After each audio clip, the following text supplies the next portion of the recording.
Well, the agenda that Liz Truss has been pushing in her media budget, shrink the size of the state and fund in order to get big tax cuts. That's an agenda that organisations like the Institute for Economic Affairs have been pushing for years, including at Conservative Party conference, where they host a lot of events with ministers and where they boast that Liz Truss has been one of their most regular attendees at. And so I think it does matter who funds these organisations, because often people from these organisations appear, quite rightly on programmes like this, and there isn't the question of who is actually funding the positions, funding the research. Is your accusation with me sitting on this panel that somehow what I am saying is paid for?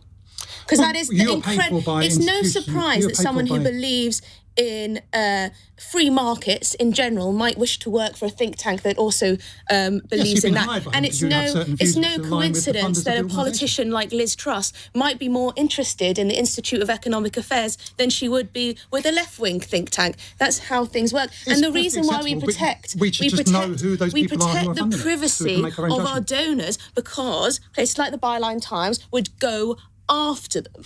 Right? People are allowed their privacy. It's a right.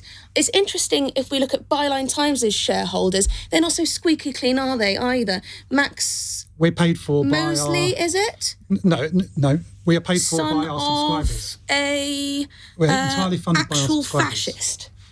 We're entirely paid for by our subscribers.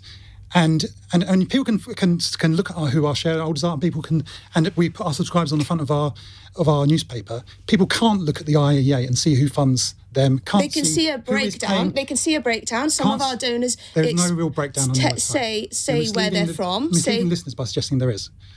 Nobody can go on your website and see who funds your organisation. You can see where proportionately the spending comes from, the donations come from. What does that mean? Proportionally, what does that mean?